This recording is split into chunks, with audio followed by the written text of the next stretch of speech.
Have you ever wondered why certain people seem to move through life untouched by chaos? They don't need to shout, to overpower, or to dominate loudly.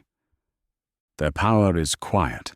It flows beneath interaction, unseen, but felt. Robert Greene's 48 Laws of Power is a guide not to aggression, but to understanding the hidden architecture of influence. It reveals patterns we live by, often without realizing, patterns of control, manipulation, and self-preservation. One law tells us, never outshine the master. It's not about subservience, it's about awareness, knowing when to step back, when to let others hold the spotlight. Power thrives on perception and patience.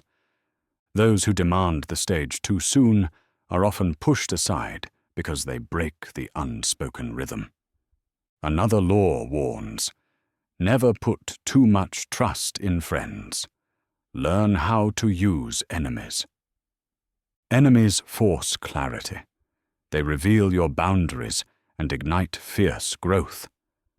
Friends offer comfort, but also blind spots. To truly protect your energy, you must know who holds your strings, and when it's time to cut them without guilt. Greene's laws ask us to become observers of human nature, to understand that power rarely roars. It whispers, it waits, it watches. It is the strategic silence that unsettles and commands. What if power is less about taking and more about giving, but only what is necessary? Less about reaction and more about measured response? True mastery lies in knowing when to act and when to withhold, when to show warmth and when to wield cold detachment. But power without self-awareness is dangerous.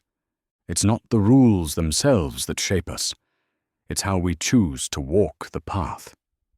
Use these laws not to control others, but to reclaim control over yourself, to understand the dance of influence, so you are no longer swept away by its currents.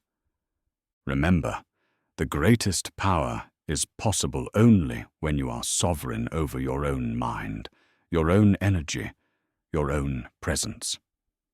And that sovereignty begins with silence, choosing not to engage in every battle, not to feed every provocation, not to expose your true self to every stranger.